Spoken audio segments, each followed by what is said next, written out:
건축을 통한 행복 실현 제18회 대구건축 박람회 3월 22일부터 25일까지 대구 엑스코에서 개최됩니다.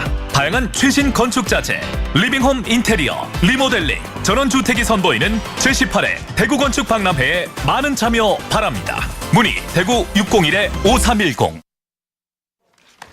네, 안녕하세요. 네, 오랜만에 뵙죠? 네, 지난번에 말씀드렸던 내용들 어떻게 계속 기억이 나세요? 네. 정말 다 적어 보셨어요? 네, 숙제 검사해야 되는데 네, 내려가서 하기에는 좀 무리가 있네요. 자, 오늘은 두 번째 시간이고요. 저번에는 말씀드렸듯이 굉장히 매크로하게 좀 더 추상적으로 말씀을 드렸다고 하면 이번에는 조금 더 구체적으로 그래서 제목이 4차 산업혁명 시대의 새로운 성공지능 SQ라는 제목으로 오늘 시간을 함께 나누려고 합니다. 저는 아시다시피 제가 강의할 때 질문이 많죠? 네, 별로 안 좋아하시는 것 같으네요. 자, 질문 또 파악에 들어가겠습니다. 화목한 가정의 조건은 뭐라고 생각하세요?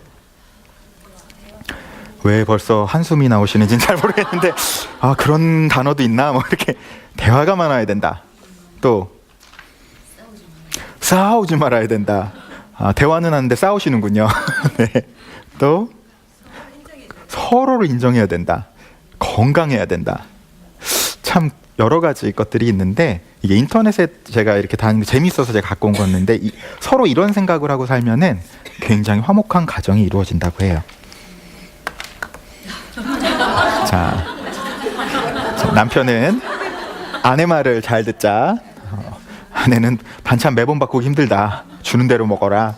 그리고 아가는 나도 언젠간 쓸모가 있겠지. 이 쓸모가 있는 걸 보고 투자하고 계신 거 맞죠? 쓸모가 있을 그날을 바라면서 네, 한번 재미있게 한번 갖고 와봤고요. 자, 이거는 4차 산업혁명에 대해서 정말 말이 많죠. 정말 말이 많습니다. 그래서 떠오르는 단어들 생각해 보시면 뭐 이런 얘기들을 많이 해요. AI 기술을 핵심 동인으로 상품 서비스의 생산, 유통, 소비 전 과정에서 모든 것이 연결되고 진흥화되는 세상이라고도 얘기를 하고, 그래서 많이 들어보셨죠? 뭐 스마트카, 3D 프린팅, 뭐 4D 프린팅, 드론, 가상현실, 인공지능부터 막 정신이 없지 않으세요? 정말 많은 변화인데요. 이 4차 산업혁명이라는 단어는 스위스 세계 경제 포럼인 다보스 포럼에서 찰스 스왑이 인더스트리얼 4.0 해가지고 이 얘기를 쓰기 시작하면서 굉장히 이제 많이 퍼지기 시작을 했고요. 근데 재밌는 건 전 세계에서 우리나라만 이렇게 뜨겁다는 얘기도 하고 있습니다. 우리나라는 원래 유행이 한번 탕 터지면 유행이 되잖아요. 사실 어떻게 보면 이미 시작된 변화에 대해서 가속화되고 있을 정도라고도 생각을 할 수 있겠는데, 어쨌든 대변화, 쓰나미라고까지 표현을 하고 계시고요. 그런데 제레미 리프킨이라는 또 유명한 경제학자께서는 3차 산업혁명이 아직 끝나지 않았다. 정보화 혁명의 연장선상에 지나지 않는다. 이런 얘기도 하고 계세요. 그리고 또 한 분, 엘빈 토플러를 여러분 혹시 아세요? 모르시는 분들을 위해선 세계 3대 미래학자 중에 한 분이라고도 하고요. 어떤 분은 엘빈 토플러가 얘기했던 4차 제4의 물결의 격까지에 지나지 않는다라고도 얘기를 합니다.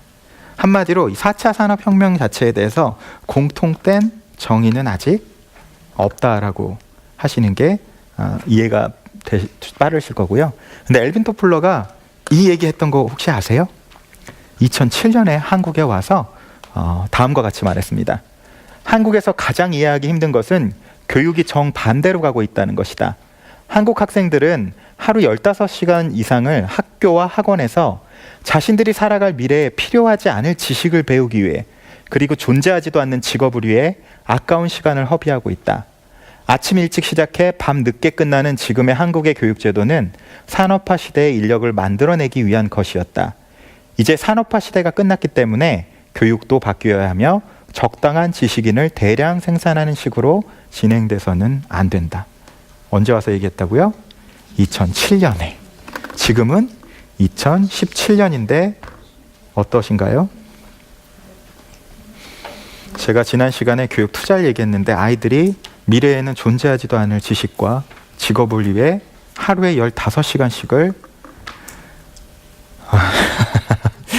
네, 이렇게 하고 있는 게 현실인 것 같아요. 사실 엘빈 토플러는 한국 교육에 대해서 굉장히 긍정적으로 얘기를 했었어요. 언제? 산업화 시대 때. 한국 교육은 너무 저는 교육을 부정적으로만 보는 거는 아니라고도 보는 게, 우리나라가 전 세계적인 유례없는 발전을 이룬 거는 오직 사람에 의해서, 그리고 그 사람을 교육했기 때문에 그 시대에는 그 역할을 충분히 했다라고 하는 거기 때문에 누구의 탓을 하기는 어려운 것 같아요. 뭐 이게 학교 탓도 아니고 뭐 정부 탓도 아니고, 이것보다는 정말로 그럼 내가 여기서 어떻게 할 수 있는가가 중요한 것 같아요. 실제로 그 비유를 할 때도 기업이 시속 100마일로 움직이면 학교가 맨 끝에서 시속 10마일로 온다고 그래요. 그래서 현재 변화를 따라잡으려면 50년이 걸리기 때문에 그거 기다리면 애들이 몇 살이 돼요? 여러분 나이가. 그래서 제가 볼 때는 어머니들이 정말로 나서지 않으면 어려울 거라는 생각을 하고 있습니다.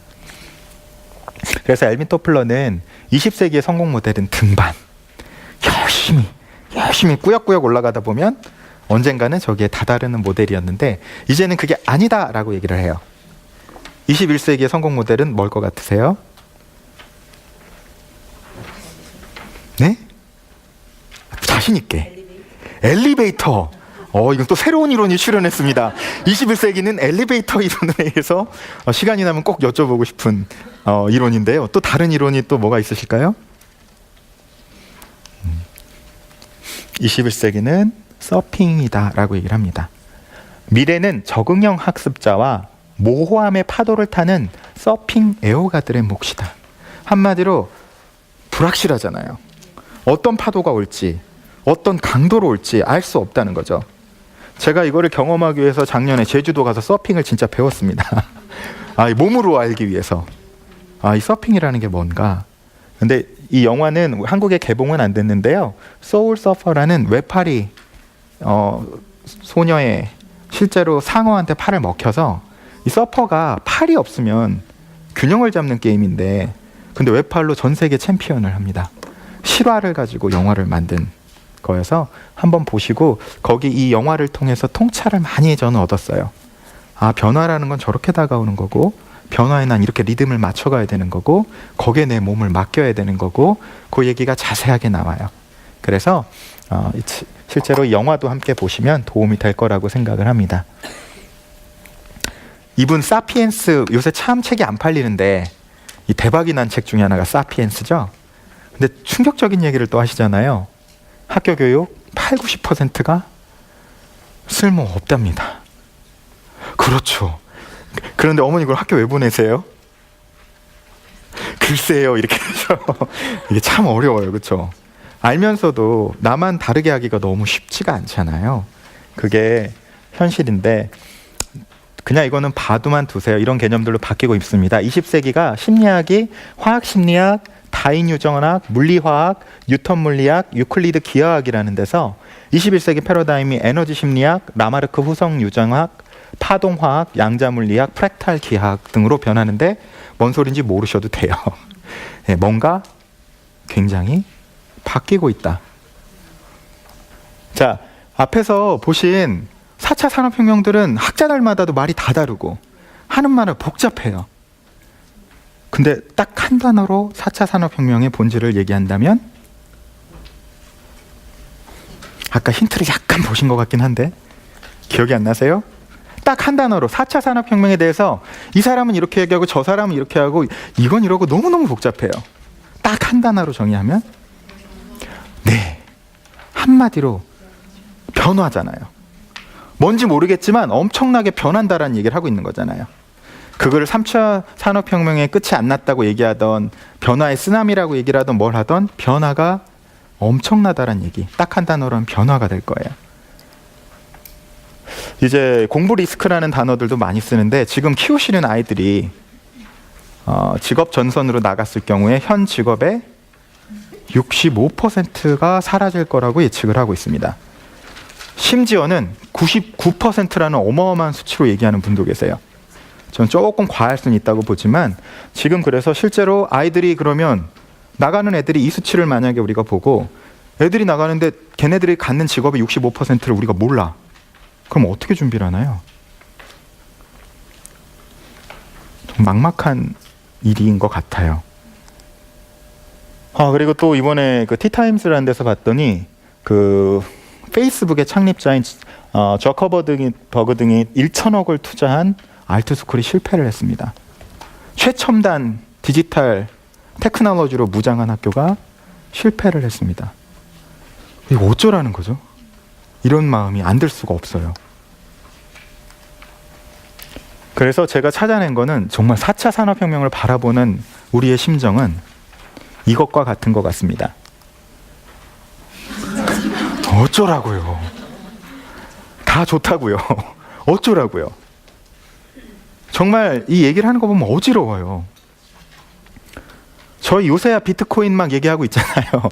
이미 돈 벌 사람들은 다 벌고 근데 지제야 알잖아요. 그래서 들어가냐 마냐 막 이렇게 얘기를 하고 있는 건데 저희 같은 일반적인 사람들이 이 변화의 대물결에서 도대체 어쩌야 되냐는 거죠. 우리 아이들은 도대체 어떻게 살아야 하고.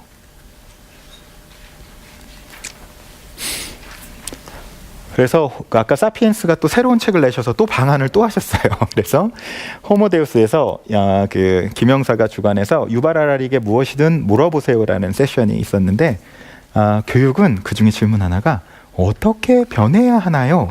라는 질문을 했을 때 저 이 답을 보고 유발 하라리 교수님을 좋아하기로 했습니다. 뭐라고 답변을 했냐면 정신을 차리지 않으면 기술이 당신에게 목표를 강요하고 당신을 자신의 노예로 만들 것입니다. 그러니까 자신을 더 잘 알아가는 것밖에는 선택의 여지가 없대요. 뭐 하는 거 외에는 자기 자신을 잘 알아가는 것 밖에는. 당신이 누구인지 삶에서 진정 원하는 것이 무엇인지 알아보십시오. 너 자신을 알라는 물론 오래된 조언이지만 21세기에 가장 시급한 조언입니다. 굉장히 막연한 소리 같은데 이게 어떻게 실제로 작동을 하는지를 보여드릴게요. 제가 했던 일 중에 하나가 하버드에서 입학사정위원회 일을 하버드 케네디 스쿨에서 했는데요. 그래서 하버드가 어떤 인재들을 선발하는지를 직접 경험할 수가 있었어요.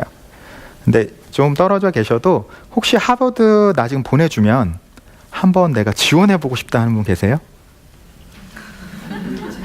정말이시죠? 좋습니다, 어머니 좋습니다. 그러면 저랑 같이 시뮬레이션을 한번 해볼게요. 실제로 입학사정에 관한 시뮬레이션을 하게 될 거고요. 하버드 인터뷰를 제가 시뮬레이션을 해드릴게요. 자, 나머지 분들은 다 어떤 분들이 돼주시면 되냐면 지금부터 입학사정위원이 돼주세요. 그리고 저는 우리 지원자 학생에게 딱 2가지 질문만 할 거예요. 이 2가지 질문만 답변을 제대로 하실 수 있다면 하버드가 아니라도 어디라도 합격을 하실 수 있고 내 아이가 준비하게 됐을 때 어디라도 하실 수가 있으세요. 자, 그리고 약간은 큰 목소리로 해주시면 도움이 될 것 같고요. 자, 시뮬레이션 들어가겠습니다. 입학사정위원님들 준비되셨습니까? 네. 자, 실제로 나중에 저희가 하다 보면은 최종까지 갈 때가 있어요. 처음에는 이 학생을 합격했는지 불합격했는지 의견이 나뉠 때가 있어요. 그러면 각 그 입학사정위원이 그 학생이 왜 합격해야 되는지를 프레젠테이션을 해요. 그럼 이거를 반박을 해요. 저 학생은 안 됩니다라고 하면 그걸 다 듣고 집단이 토론을 해요. 그러면서 최종 거수를 합니다. 마찬가지로 여러분이 하버드 최종 단계를 지금 경험하시는 즐거운 시간이 되실 것 같고요. 정말로 시뮬레이션을 자연스럽게 해주시면 될 것 같아요. 첫 번째 질문입니다. 이제는 시뮬레이션이니까 제가 입학사정위원회 질문들로 할게요. 첫 번째, 학생 자기소개 좀 부탁드릴게요.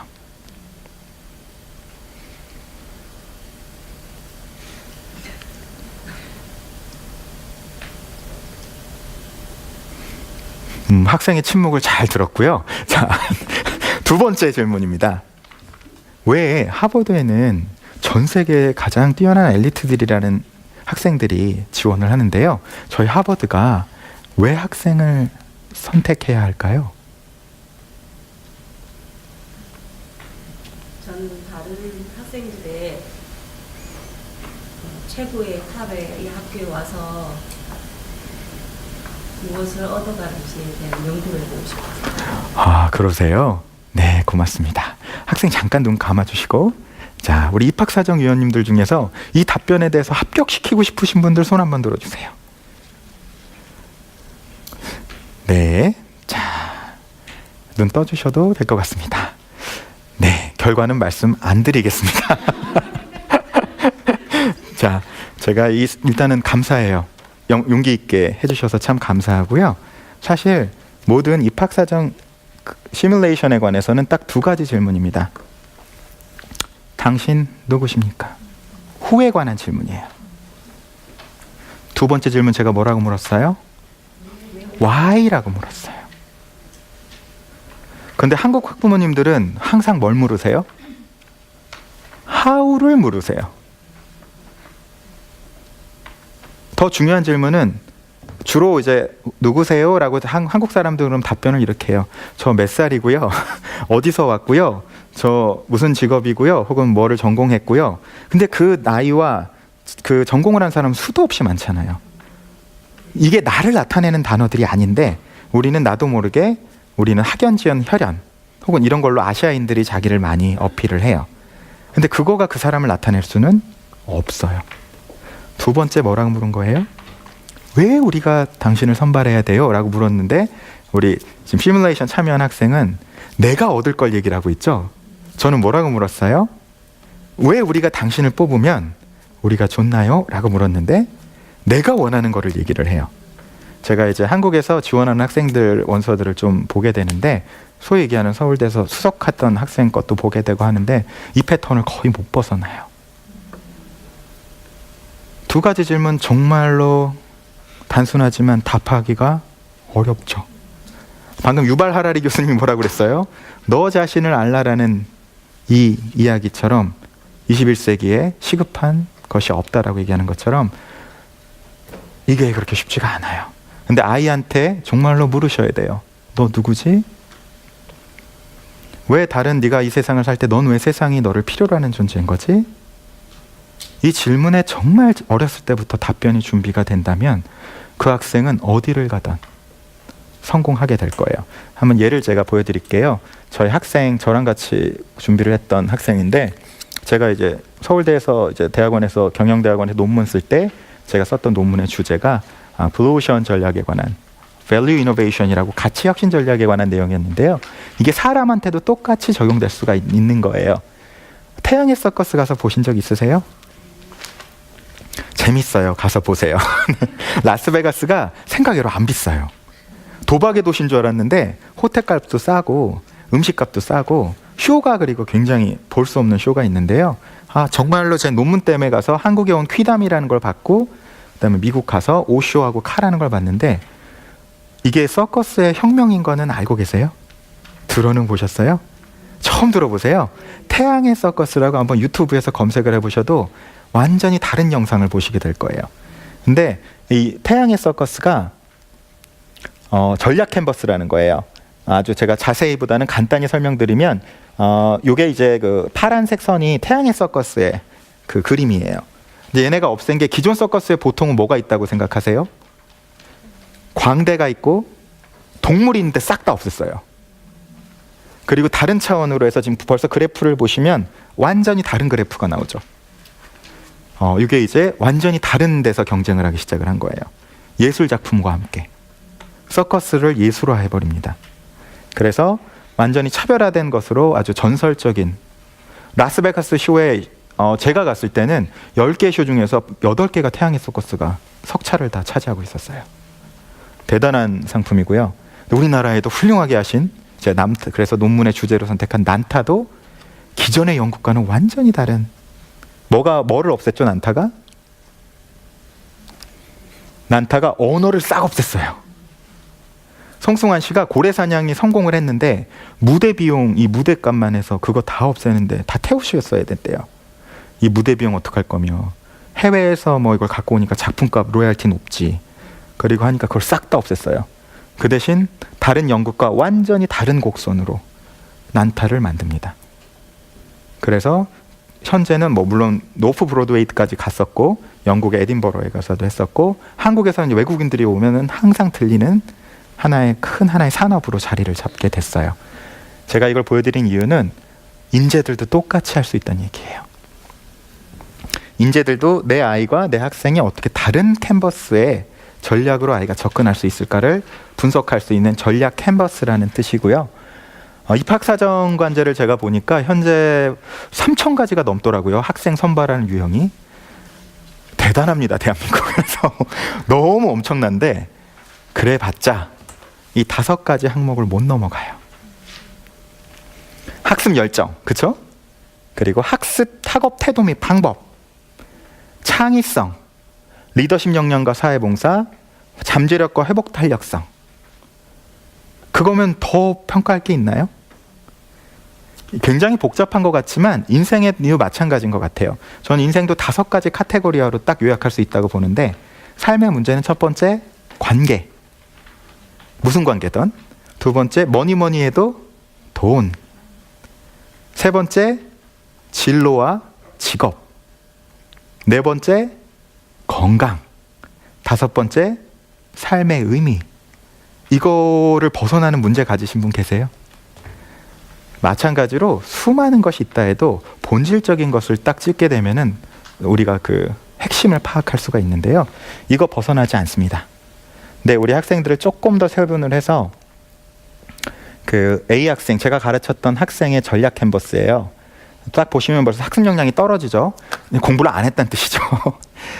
고등학교 2학년 때까지 평균 당구를 3시간씩 치셨기 때문에 그래서 그리고 이 친구가 근데 말도 안 되는, 본인의 성적으로는 갈 수가 없는 학교를 들어가서 장학생으로 다니고 있고, 지금도 유명한 조승우 씨랑 막 형형하면서 너무 행복하게 지내고 있는데요. 한번 왜 이 친구가 뽑혔을지 제가 좀 보여드릴게요. 저랑 같이 파이널, 저희가 이제 프레젠테이션을 딱 하는데 갑자기 딱 나오더니 종이 한 장을 들고 나오더라고요. 그러면서 그래요. 아마 일반적인 학생들은, 상처 없이 자란 학생들은 이 하얀 종이와 같이 깨끗하고 잘 펴져 있을 것 같아요. 그렇게 얘기를 하는 거예요. 그런데 이런 학생들은 조금 단점도 있는 것 같아요. 그러면서 뭐라 그러냐면 멀리 날아갈 수가 없어요. 그러는 거예요. 근데 이 친구는, 저는 부모님도 또 서로 많이 다투기도 하셨고, 또 제가 문제아로 중학교 시절도 보내서 제 마음은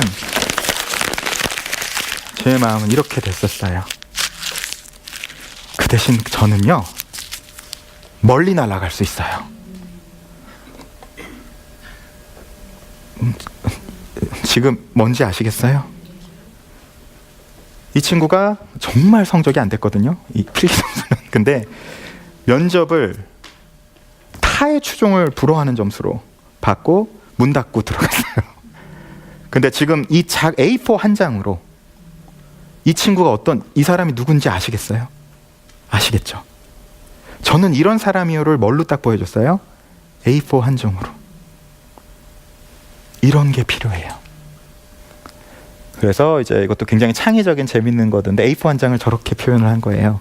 한 장을 하나 구기고 다리미를 그려놓은 건데, 이런 프레젠테이션은 정확하게 이 사람이 어떤 사람인지를 보여주고, 우리가 왜 이 학생을 뽑아야 되는지를 명확하게 들려주죠.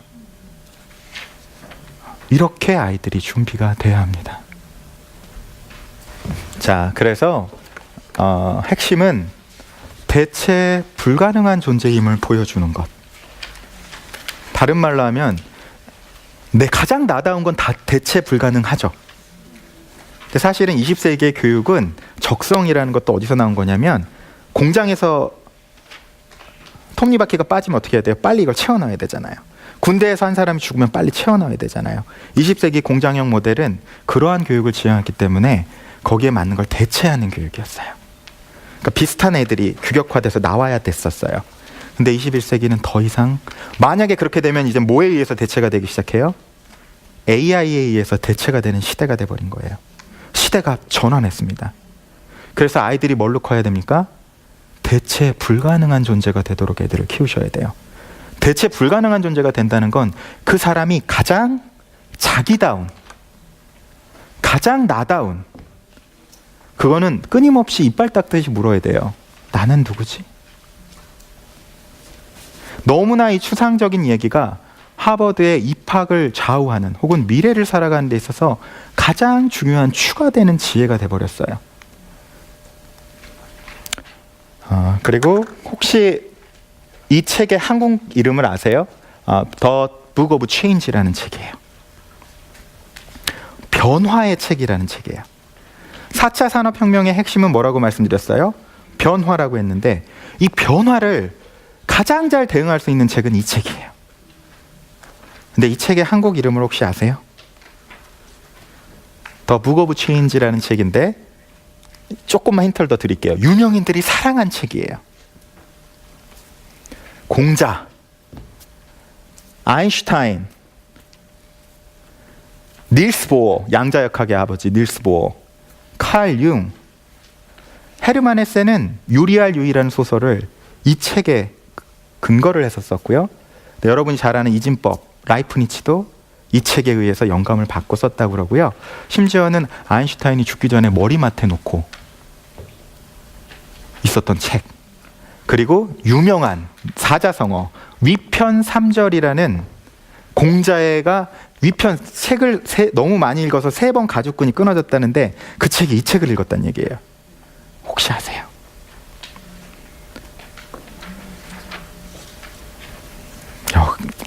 틀려도 괜찮아요. 네? 성경? 성경? 공자님은 성경은 아니죠.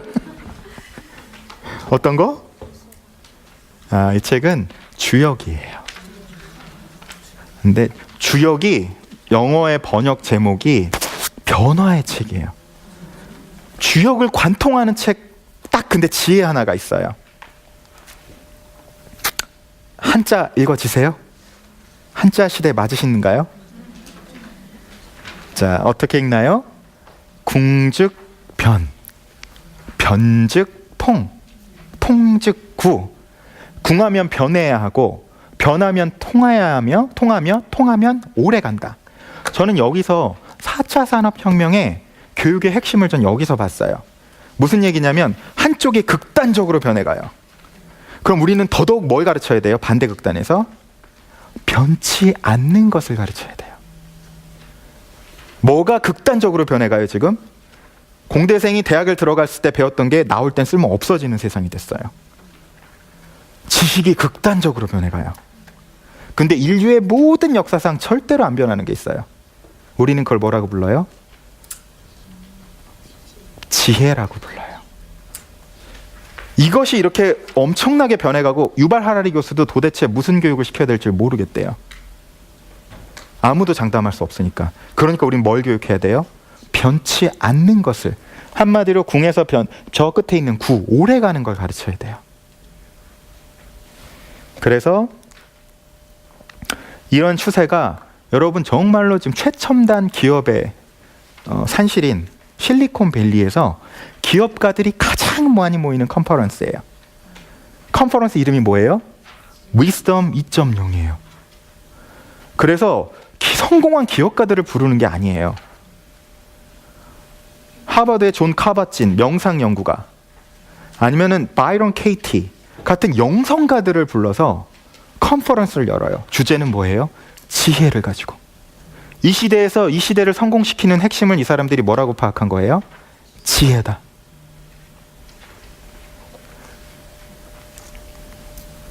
(4차) 산업혁명에 정말로 필요한 그러면 이것은 무엇일까? 천재발명가 하면 누가 떠오르세요? 에디슨이 떠오르시죠? 근데 에디슨이 질투한 천재과학자가 있다는 거 아세요? 둘이 싸우느라고 노벨상도 둘 다 못 받았어요. 엄청나게 질투한 천재과학자 이름은 누굴 것 같으세요? 옆에서 말씀을 주시네요. 앨런 머스크가 자기 회사 이름을 이분의 이름을 따서 만들었어요. 테슬라. 네. 니콜라 테슬라라는 천재과학자였어요. 근데 에디슨과 테슬라의 공통의 비결이 있었다고 얘기를 해요. 그 얘기는 좀 더 연결해서 할게요. 에디슨의 명언 중에 잘못 알려진 명언이 있다는 거 아세요? 제일 유명한 명언이 뭐예요? 에디슨이 얘기한 명언 중에? 자, 그래서 뭐 해라? 1%의 영광과 99%의 노력이다. 뭐 해라? 노력해라. 자, 실제는 이렇게 얘기를 했습니다. 99%의 사람이 성공하려고 노력을 합니다. 그런데 그들에겐 1%의 영감이 없었습니다. 내겐 그게 있었습니다. 다시 말해서 천재란 99%의 노력보다도 1%의 영감이 있어야만 탄생됩니다. 최초의 영감이 좋지 않으면 아무리 노력해도 소용없습니다. 무턱대고 노력만 하는 사람은 에너지만 허비하는 것만 같죠. 그런데 안타깝게도 이 사실을 모르는 사람이 너무 많은 것 같습니다라고 인터뷰를 했는데 기자가 그리고 우리는 지금까지 그렇게 알고 있죠. 여러분 잘못 알고 계신 거 많아요. 소크라테스의 가장 유명한 얘기 중에 하나가 뭐예요? 그거는 델포이 신전에서 나오고요. 또 하나, 죽으면서 한 얘기. 악법도 법이다라고 소크라테스는 말한 적이 없습니다. 네, 한국에 의해서, 유신 체제에 의해서 있을 때 그게 그렇게 됐고요. 그래서 제가 여러분의 귀와 눈으로 보고 파악하시라는 거예요. 진실이 아닌 게 많아요. 지금 에디슨이 한 거랑 완전히 반대 소리를 우리는 지금까지 그걸로 알고 있잖아요. 4차 혁명 시대에 그렇다면 정말 성공지능, SQ, Success Quotient가 뭐가 될 수 있을까라는 질문에 관해서 저는 SQ가 두 가지가 또 약자가 될 수가 있는데요. 하나는 Subconscious Quotient, 잠재의식 혹은 무의식을 얘기를 하고, 영성지능 Spiritual Quotient라는 단어로 제가 정리를 해보았습니다. 누구세요? 멋지게 생긴 누구? 프로이드, 정신과 의사 프로이드가 뭐라고 그랬어요? 별로 중요하지 않은 결정을 내릴 때 나는 늘 그 장단점을 꼼꼼하게 살펴본다. 그러나 정작 중요한 문제에 대해서는 내 속에 어딘가 들어있는 무의식이 결정을 내린다. 그리고 또 누구죠? 칼 융도, 아주 프로이드의 비경관 혹은 그 이상으로 평가받는 칼 융도, 무의식을 의식화하지 않으면 무의식이 우리 삶의 방향을 결정하게 되는데 우리는 바로 이런 것을 두고 운명이라고 부른다. 윌리엄 제임스는 그 소위 얘기하는 정의란 무엇인가가 샌더스 홀이라는 한 1000명이 들어가는 공간에 사는데 그 옆에 건물이 제임스 홀이에요. 거기는 심리학과 건물이고요. 현대 심리학의 창시자예요. 이분이 뭐라고 그러셨어요? 인간의 무의식 속에는 세계를 움직이는 힘이 있다. 제럴드 잘트먼은 하버드 경영대학원의 교수고요. 인간의 인식활동 중 무의식이 차지하는 비중이 95%이며 의식은 단 5%에 불과하다. 근데 현재는 무슨 얘기까지 하냐면 인간의 의식은 빙산 위에 놓여있는 하나의 눈덩이와 같다. 99.9%가 무의식적이고 이런 얘기까지 있어요. 칼 융은 의식과 무의식을 대양이 있고 거기에 떠있는 코르크가 의식이고 대양이 무의식이다라고까지 얘기를 해요. 그 비유가 뭐가 됐던 우리는 그만큼 무의식의 영향을 강력하게 받고 있다는 사실이 중요하고요. 다중지능의 창시자인 하워드 가드너 교수님 아시죠? 몇 가지 지능을 얘기를 하셨죠? 다중지능. 인간에겐 여러 가지 지능이 있다. 몇 가지? 8가지라고 자신 있게 말씀하셨는데 어떻게 해요? 9번째 지능을 얘기를, 아직은 이게 완전히 수치화되지 않았다고 그래서 얘기를 하셨지만 9번째 지능을 존재론적 지능, 인간의 존재론적 의미, 삶과 죽음, 축복과 비극 등과 같은 우주적이고 실존적인 사안에 대해 생각할 수 있는 능력.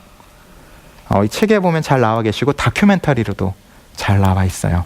9번째 지능을 존재론적 지능, 영적 지능이라고 얘기를 하고 있고요.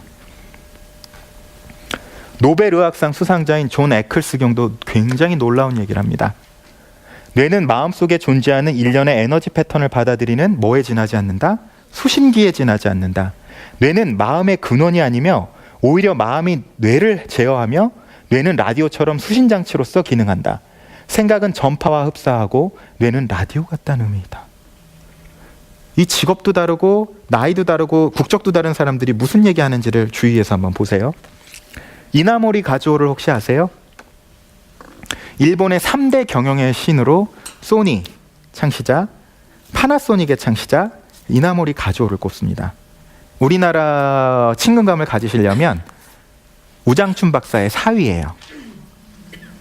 그리고 망해가던 일본 항공을 완전 회생시켜내서 경영의 신으로 불립니다. 그분이 자신의 경영의 비결에 대해서 이렇게 얘기를 합니다. 우주의 어딘가에는 지혜의 창고와 같은 장소가 있고 우리는 자신도 모르는 사이에 그 창고에 쌓인 지혜를 새로운 발상이나 아이디어 혹은 창조력으로 꺼내서 사용한다. 일본의 기업가가 하는 얘기예요. 자, 이분은 남들이 받기 어려운 퓰리처상을 3회나 수상한 분이신데 뭐라고 얘기하시냐면 창조적 아이디어는 무의식에서 온다. 나는 아이디어를 찾아 나서지 않는다. 아이디어가 나를 찾아온다. 이걸 돈으로 바꾸면 참 좋겠죠. 누군지 아시죠? 오프라 윈프리도 슈퍼소울이라는 방송들을 계속 하잖아요. 이 세상에는 엄청나게 크고 위대한 힘이 있는데 그 근원과 계속해서 스스로 연결시키면 그 위대한 힘이 자신 안에 있던 에너지와 능력들을 이끌어낸다. 흑인이고 미국의 토크쇼 진행자가 지금 보면은 제가 얘기하는 거는 보편성을 지니죠. 나라와 그렇죠? 인종과 성별을 다 넘어서 직업을 넘어서 똑같은 소리들을 하는데 칼 융이 이렇게 얘기를 합니다. 소위 천재라고 불리는 사람들은 우주의식과 소통이 원활하여 그로부터 여러 가지 훌륭한 능력을 얻어낼 수 있다. 우리가 저번 정권 때문에 우주란 단어에 상당히 좀 민감하긴 하지만 같은 얘기를 합니다. 아인슈타인도 오직 직관만이 교감을 통하여 통찰력으로 이어질 수 있다. 연구의 성과는 면밀한 의도나 계획에서 오는 게 아니라 어디서 온다? 가슴에서 온다. 아까 얘기한 니콜라스 테슬라의 얘기입니다. 에디슨이 질투한 나의 뇌는 똑같은 얘기죠. 리시버, 수신기일 뿐이다. 우주에는 우리가 지식, 힘과 영감을 얻을 수 있는 핵이 있다. 나는 이 핵의 비밀을 이해하지 못했다. 하지만 나는 그것이 존재한다는 것을 안다. 실제로 에디슨이 합성 고무를 발명했을 때 어떻게 했냐면 양손에 그 합성 고무를 발명했다는 걸 가지고 양손에 그 쇠구슬을 놓고 의자에 앉아서 여기다가 뭘 놓냐면은 쇠 접시를 놔요. 잠에 빠지면 어떻게 돼요? 툭 하고 떨어지면서 소리가 나잖아요. 그 상태에서 오는 아이디어를 잡아서 합성 고무를 만듭니다.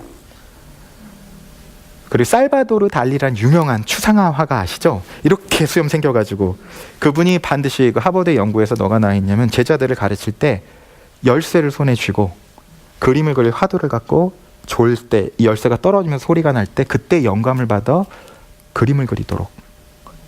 이 사람들은 이걸 어떻게 활용하는지를 알고 있었던 거예요. 우리가 굉장히 뜬금없는 소리처럼 들리는 얘기가 이 사람들은 자신들의 능력을 최대치로 쓰는데 자신들의 어떤 지혜로 활용하고 있었고요. 실제로 저는 과학적 근거가 굉장히 중요한 사람이기 때문에 콜롬비아 MBA에서 지금 넘버1 수업입니다.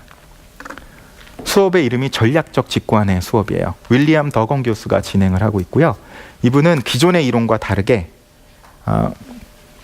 실제로 전략이 운용되는 데는 직관이 중요하다라는 핵심으로 이것을 파악을 하고 있어요. 그래서 실제로 인사이트의 시대다. 마찬가지로 4차 산업혁명 시대에 그렇다면 중요한 지능이 뭐냐? 찰스 슈왑 이 책에 의해서 4차 산업혁명이라는 단어가 트렌드가 된 거거든요. 근데 이분도 재밌는 얘기를 해요. 4차 산업혁명을 위해서 필요한 4가지 지능을 얘기를 할 때 책 안에 있는 내용입니다. 다른 건 알겠는데 3번 보세요. 영감지능, 영혼. 변화를 이끌고 공동의 이익을 꾀하기 위해 개인과 공동의 목적, 신뢰성, 여러 덕목 등을 활용하는 능력. 이 영성이라는 종교에만 갇혀 있을 것만 같은 단어가 4차 산업혁명의 주요 이 단어들로 등장이 되고 있습니다. 그래서 이제는 PQ, 신체지능, IQ, 어떤 지능, EQ를 넘어 이제는 무슨 시대다? SQ의 시대다. 그래서 인간의 궁극의 지능을 이제는 PQ, IQ, EQ를 넘어 이제는 영성지능이 화두가 된 시대가 이것이 바로 4차 산업혁명의 지능인데요. 이분께서 이것을 제가 영성에 관한 수많은 그 정의들이 있어요. 그것을 영국의 유명한 경제학자가 실제로 정의한 거는 영성이란 우리가 단지 이런 물질적 존재를 넘어선 존재이며 우리의 삶이 이번에 한정돼서 끝나는 게 아니라 지속된다는 개념이다로 영성을 정의를 하는데, 제가 가장 좋아하는 영성지능의 정의는 방금 그 전에 신디 위글워스라는 이 영성지능을 실제로 측정화해내는 이분께서 정의한 이 정의입니다. 같이 한번 읽어볼까요? SQ, 영성지능이란 주어진 상황에 관계없이 내적으로 외적으로 평온을 유지할 수 있고 지혜와 자비심을 갖고 행동할 수 있는 능력. 멋지지 않으세요? 그렇죠. 이렇게만 된다면 얼마나 좋을까요? 바깥의 환경에, 내적 환경에 흔들리지 않고 사랑과 타인에 대한 긍휼의 마음을 가지고 행동할 수 있는 능력을 우리는 영성지능이라고 얘기를 한다. 4차 산업혁명 시대에 아이들한테 정말로 줄 수 있는 거는 이것이 최고의 지능이 되지 않을까. 인간을 ultimate intelligence라고 부르는 이 영성지능을 이렇게 정의를 하고요. 실제로 사피엔스의 유발 하라리 교수가 그 인터뷰에서 이렇게 얘기를 또 합니다. 혼돈과 무지, 변화의 상황에서 아이들에게 뭐보다 구체적 지식보다 하우에 관한 얘기보다 정신적 균형과 유연성을 기르는데 더 많이 투자해야 한다. 세계적인 명상 지도자에게 배운 명상법으로 하루 2시간씩 명상을 통한 집중력과 정신적 균형으로 사피엔스와 호모데우스를 지필할 수 있었다. 이분이 하루에 2시간씩을 명상을 하신대요.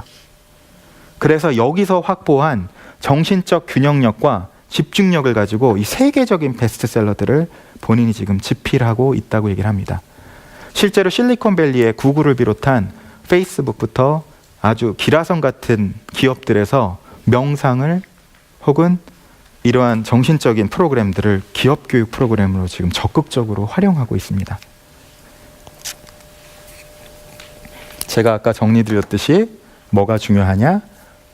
4차 산업혁명의 핵심은 변화이다. 그것을 뭐라고 정의하던 변화이다. 그럼 변화에 있어서 우리가 아이에게 이 변화는 우리가 예측할 수가 없다. 그럼 이 예측할 수 없는 이 엄청난 변화에서 이 변화를 적응할 수 있도록 아이를 키우려면 뭐를 키워야 된다? 반대편에 변치 않는 지혜를 가르쳐야 된다. 이 지혜는 소위 얘기하는 영성지능 혹은 잠재의식 지능으로 우리가 정리해서 이야기를 할 수가 있다. 그렇게 되면 또 그러죠. 이 얘기가 꼭 나오게 되겠죠. 어쩌라고요? 어쩌라고가 또 나오잖아요. 사실은 저희가 알고 있는 그 종교 기관들이 이거를 잘 해주면 좋은데 아시죠? 요새 이게 너무너무 안타까운 일인데 이게 정신적인 어떤 지도력과 이런 것들이 잘 갖춰져야 되는 것이 지금 너무 그 변화의 시기에 있기 때문에 아무도 지금 답을 못 찾고 있잖아요. 근데 그렇기 때문에 그럼 또 항상 제가 한국에서 교육을 하다 보면 이렇게 되죠. 어쩌라고요. 그렇죠? 그랬을 때 제가 권해드리는 책이 이제 그 SQ를 아주 이거 성인용으로 행운 사용법이라는 책에서 7단계로 이렇게 하게 돼 있어요. 그리고 옆에는 아동용 애들을 키우셔야 하니까 행운의 고물토끼라는 책에서는 그것을 실제로 네이클로바를 기르는 요새 그 혹시 아세요? 네이클로바를 실제 파는 거 아세요? 처음 들으시죠? 참 재밌어요. 네이클로바 팔아요. 가서 인터넷 뒤져보세요. 원래 행운의 상징인 네이클로바가 이제 뭐가 됐어요? 필연이 됐어요. 무엇을 알고 나서부터? 유전자 법칙을 알고부터. 또 하나, 지구가 탄생한 이후에 언제나 공기는 있었잖아요. 인류는 언제나 날고 싶어 했잖아요. 근데 언제부터 인간이 날기 시작했죠? 라이트 형제도 첫 번째라고 얘기하시나? 아니에요. 이것도 사실은 라이트 형제는 본인을 마케팅을 잘한 거고요. 그 전에 난 사람이 또 있어요. 그러나 더 정확하게 얘기하냐면 공기 역학 법칙을 인간이 이해하고 나서부터 인간이 하늘을 납니다. 이제는 영성과 과학이 만나는 4차 산업혁명 시대예요. 보이지 않는 것을 볼 수 있는 힘, 보이지 않는 것을 더 중요하게 여길 수 있는 힘이 과거 어느 때보다 더더욱 중요해졌습니다. 그리고 막연하게 살아도 됐잖아요. 저희 때는 남들 하듯이. 근데 내가 누군가라는 명확한 자아 정체감이 어느 시대보다도 제일 중요한 시대가 돼버린 게 4차 산업혁명 시대라고 이해를 하시면 될 것 같고요. 그 중에서 그것을 살아가기 위한 잠재의식 지능을 할 때는 이 두 가지 책들을 참조를 하시면 좋고요. 영성지능에 대해서 관심 있으시면 이게 과학적 근거를 가지고 집필된 책들이에요. 그래서 첫 번째 책도 SQ라고 됐는데 아마 절판이 됐을 거지만 도서관에서 아마 찾으실 수 있을 거고요. 두 번째 책은 아직은 나올 것 같아요. 근데 이것도 보면 저 아까 테스트 된 거 보셨잖아요. 그 항목들에 대해서 그 근거들을 다 정리가 된 책이에요. 우리나라는 재밌는 게 좋은 책들은 잘 안 팔리는 경향이 있어서 이렇게 소개해드릴 때 읽으면은 득템하시는 게 될 것 같아요. 그리고 디펙 조프라가 또다시 얘기를 제가 디펙 조프라라고 아까 타임즈 얘기를 지난 시간에 제가 말씀을 드렸었죠. 무엇이 중요하다? 행복해야 되는데 언제 행복해야 된다? 지금 이 순간 행복해야 된다. 애들로 하여금 행복을 마시멜로우에서 그 욕구를 미루는 것과는 다른 얘기예요. 우리는 정말 미래를 위해서 현재 행복을 저당 잡히며 사는 경우가 너무 많아요. 지금 이 순간 내가 하는 일을 좋아하고 거기에 몰입해서 살 수 있을 때, 그래 가장 나답게 살 수 있는 것을 자꾸 훈련하셔야 돼요. 왜냐하면 우리를 이 사회에서 우리가 살아가게 될 때 우리가 우리답지 못하게 살도록 하는 힘들이 너무 많아요. 그래서 이분이 쓴 책들 중에 이것도 두 가지 영성지능으로 추천드리는 게 디펙 조프라의 부모 수업이라는 책이 나와 있고요. 일주일 단위로 아이들한테 어떻게 이것을 교육을 할지, 저거는 성인용이고 이것을 해서 이 책들을 참조하시면 how라는 질문에 관해서 좀 더 구체적으로 답들을 얻으실 수 있을 거라고 생각을 합니다. 혹시 아세요? 가뭄 때만큼이나 먹을 물을 못 구할 때가 언제인 걸로 아세요? 가뭄 때는 먹을 물을 못 구해서 목말라 죽잖아요. 근데 반대로 아까 제가 극과 극은 통한다고 그랬잖아요. 네, 홍수 때 목말라 죽습니다. 왜? 먹을 물을 못 구해요. 너무 아이러니하죠. 먹을 물을 못 구해요. 홍수 때. 제가 볼 때 지금은 지식의 홍수, 정보의 홍수 시대인데 세 가지가 없는 것 같아요. 첫 번째, 선생님들은 너무 많아요. 코치란 이름도 너무 많아요. 심지어는 줄넘기 선생님까지 있잖아요. 근데 누가 없어요? 삶의 스승이 없어요. 내 전 인격을 걸고 내 전 인격을 맡기면서 함께 대화하고 삶의 지혜를 물을 만한 스승이 없어요. 그렇지 않나요? 두 번째, 요새 보면은 컨텐츠 얼마나 좋아요, 진짜. 너무너무 제가 아이들 나오는 거 보면 이렇게 대기만 하면은 막 소리 나오고 별걸 다 해주고 연동되고 난리잖아요. 근데도 아까 알트스쿨 실패하잖아요. 왜? 기계가 인간과 인간이 눈을 맞추고 가슴과 가슴이 통하면서 만나지는 도제식으로 전해지는 지혜와 그 암묵적 노하우를 디지털이 커버를 할 수가 없어요. 너무나 많은 지식 중에서 뭐가 드물어요? 지혜 교육의 컨텐츠가 극도로 드뭅니다. 세 번째, 요새는 너무너무 많은 모임들이 많잖아요.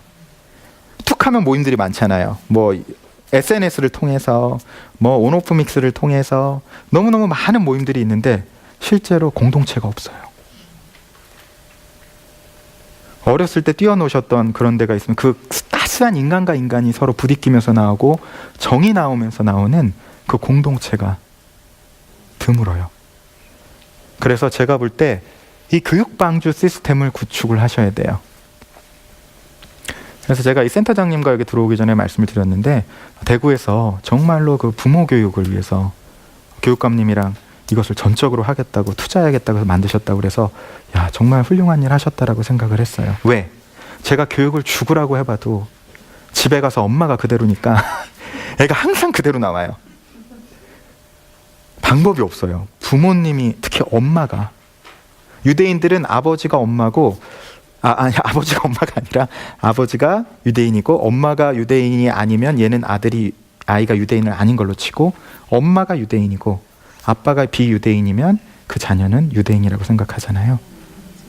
제가 제 아이를 봐도 엄마랑 절대 시간이 많고 엄마와 내 몸에서 나와서 내 몸과 정서로 또다시 잉태가 되기 때문에 엄마가 제가 그래서 대한민국으로 왔을 때, 돌아왔을 때, 유학에서 돌아왔을 때 정말 케네디 스쿨은 정치행정대학원이고 정책대학원이기 때문에 그 레벨에서 변해야 된다고 믿었는데 정책이 변하기가 쉽지가 않아요. 선생님들도 너무너무 애를 쓰고 계신데 변하기가 쉽지가 않아요. 여러분도 변하기가 쉽지가 않지만 그래도 누군가는 변해야 되는 거잖아요. 그렇다고 애가 변할까요? 남편이 변할까요? 그럴 리는 없잖아요. 그 희망은 어디밖에 없어요? 엄마밖에 없어요. 그래서 엄마가 아이한테 해줄 수 있는 건 정말 아이의 인격을 맡길 수 있는 스승. 급변하는 지식이 아닌 정말로 불변하는 지혜를 가질 수 있는 교육 컨텐츠. 그리고 이걸 함께 해나갈 수 있는 공동체를 이건 엄마가 해줄 수 있잖아요. 어렵지만 할 수 있잖아요. 자, 정책이 변하는데 몇 년 걸린다고요? 50년 잡아야 된다고 로버트 기요사키라는 부자 아빠, 가난한 아빠는 얘기를 하고 있고요. 50년이 지나면 우리 아이는 이미 이제 노년층에 들어가기 때문에 그때까지 못 기다려요. 기업이 100마일로 할 때 학교는 10마일로 움직이기 때문에 그거 기다리기도 힘들어요. 그러나 진짜 마음을 같이 모은다면 혼자 꾸면 꿈이지만 함께 꾸면 뭐가 돼요? 현실이 되잖아요.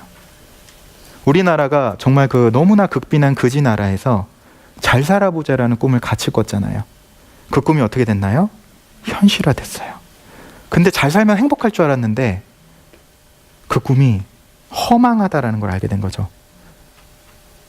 뭐 어느 정도 먹고 사는 거 이상이 되기 이상부터는 그게 더 이상 걸 채워주지 못하기 때문에 이제는 다시 새 마음 운동이 필요하다라는 생각들을 합니다. 그래서 4차 혁명 시대를 제가 사는 지혜 오타 하나 정도는 이해를 해주시고요. 그래서 사람이 좀 이게 좀 부족해야 좀 매력이 있죠. 그래서 정말 사는 지혜는 쭉 정리를 해드리면 먼저 어머님들께서 교육 투자가의 눈을 가지셔야 되고요. 투자가의 눈을 갖는 가장 기본은 내가 나만의 교육 철학을 가지셔야 되고요. 그 철학에 근거한 원칙, 절대 깨지 않을 나만의 원칙을 반드시 가지셔야 되고요. 그 원칙을 기반으로, 왜냐하면 흔들리지 않아야 되잖아요. 철학과 원칙은 안 바뀌어야 되죠. 4차 산업혁명은 급변하는 세상을 상징을 합니다. 변치 않는 교육 철학과 교육의 원칙을 가지고, 그리고 내 아이에게 정말 시드, 사랑의 시드 워드를 심어가시고, 그것들을 살아갈 때 아이에게 이제는 IQ, EQ를 넘어 SQ, 잠재의식 지능, 영성지능이 4차 산업혁명을 성공적으로 살아가게 만드는 성공지능이 돼줄 거라고 믿습니다. 자, 지금까지 제가 2회에 걸쳐서 과연 어떻게 21세기의 행복한 교육 투자가가 되실 수 있는지, 두 번째, 정말 이 시대를 살아가는 우리 아이들에게 무엇을 핵심적인 지능으로 키워줘야 할지에 관해서 말씀을 드렸고요. 그 긴 시간 동안 집중해서 경청해 주셔서 진심으로 감사합니다. 수고하셨습니다.